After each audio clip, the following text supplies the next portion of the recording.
That was arguably the best episode to date in Severance so far. Absolutely phenomenal in every way from beginning to end. And it was absolutely devastating seeing what Gemma is going through, both on the outside world and down in the severed basement. This episode revealed a lot of information as well as still leaving us with some big questions. I think the biggest reveal is that Gemma is in fact still alive as herself with memories. Down in the basement, she is not just the tamed Miss Casey that we knew in Season 1. She still is Outie Gemma and has a strong desire to get back to Mark. In this scene with the Lumen Doctor, Gemma mentions that there's only one room that she has not been to yet, and now there's a name on it, Cold Harbor, which is the file that Mark is currently working on at 96%. She wants to know what will happen after seeing it, and she gets a cryptic answer. You will see the world again, and the world will see you. That was the answer the doctor gave her. But when Gemma asks if she'll get to see Mark again after, she does not get a direct answer. All he says is that Mark will benefit from her siring, and Kier will take away his pain, as they did with her. Gemma is frustrated by this answer, and this is just one of many scenes where we see her desire to reach Mark. We also learned that Gemma is being severed several times over. In the basement, there is 25 rooms, and she has been to all of them except for the previously mentioned Cold Harbor. And each of these rooms is a different and severed version of her. For example, the first room that we see her go to in this episode is titled Willington. Upon entering the room, we are greeted by the same doctor we saw in the beginning of episode 5, whistling to the wreck of the Edmund Fitzgerald. When he enters the room, Gemma immediately wants a break, and he says that it has been 6 weeks. But for her, she was just there. So there's many severed versions of Gemma that exist only in these rooms. Some of these other rooms include an absolutely awful airplane turbulence and Gemma having to non-stop write thank you cards. Each of these rooms is tied to some sort of uncomfortable or painful experience. The dentist and the airplane turbulence being an obvious uncomfortable situation for many people in the outside world. And as for the writing, it's something we know Gemma hates. Mark says earlier in the episode that she hates writing thank you cards. All of these rooms also correspond with files that are currently or have previously been worked on by the MDR team. The Christmas break thank you card letter room is called Allentown, which is the first file that Mark ever completed. And it's not just Mark working on Gemma, but all of the MDR team. Everything is tied to her. Cold Harbor is just the final step.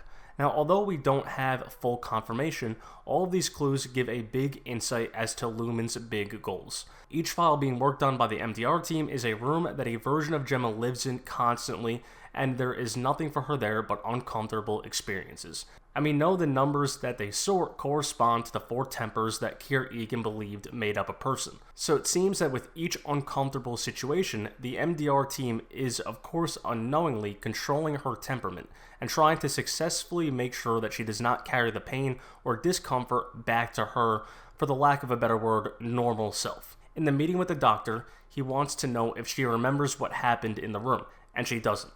She does know that the lingering pain in her mouth came once she left the Wellington room, but she does not have the memory of what happened. So it does seem that Lumen is trying to perfect a severance chip that allows everyone to disassociate from any pain or discomfort. That's why the doctor states that Kier will take away all of Mark's pain. Lumen wants a world where it doesn't exist. Another huge reveal we got is just how involved Lumen is in literally everything on the outside world. I mean, we kind of already knew that, but this episode really showcases it.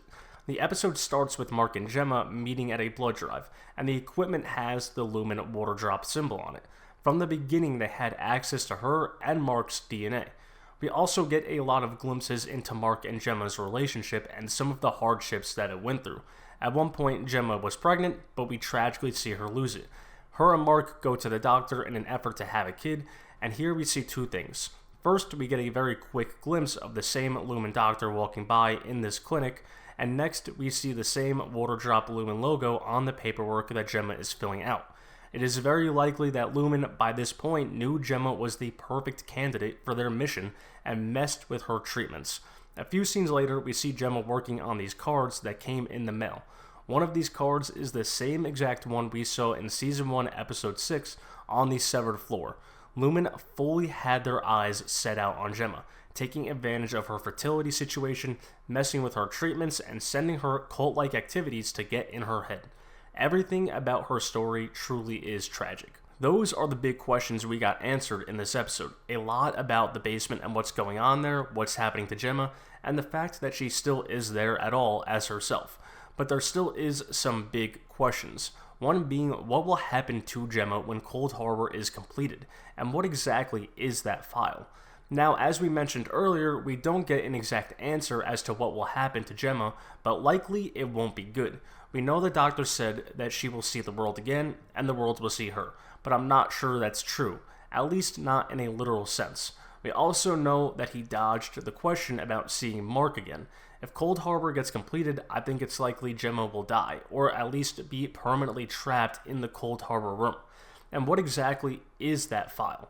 We don't know for sure, but we do know it is the last file, and definitely the biggest and most important. One of the biggest theories about Lumen and their goals has always surrounded bringing Lumen founder Kier Egan back from death and creating immortality, and it still seems that way. Lumen wants to create their ideal cult world with Kier as their godlike figure where pain is taken away from all. And it's likely that Cold Harbor has to do with the immortal aspect of this goal.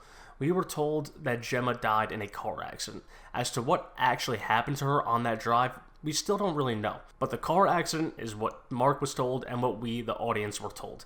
And according to the opening credits, it seems her car specifically ended up in a body of water. It's safe to say that that car definitely did end up in the water. Whether she was in the car or not is still a mystery. But I don't think it's a coincidence the name of the file has to do with a type of body of water, a harbor. Cold Harbor could be where she has to live through that death experience as a step to creating this immortality. I think it would also explain why Gemma was questioned by this woman here if she was more afraid of suffocating or drowning. Cold Harbor is going to be the pain of all 24 other rooms combined and more. It's going to be Gemma's worst nightmare, her death in the most terrifying way. So we could only hope Mark does not make it to 100% on this file. Those are definitely the two biggest questions I had after the credits started rolling. But we got so much more great info revealed in this episode, and I'm fairly certain those questions will be answered by the end of the season.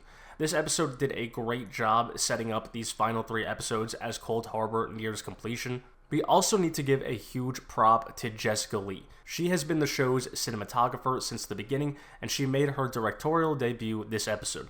And oh my god, was she fantastic. Every shot, every cut, every dissolve was done to perfection.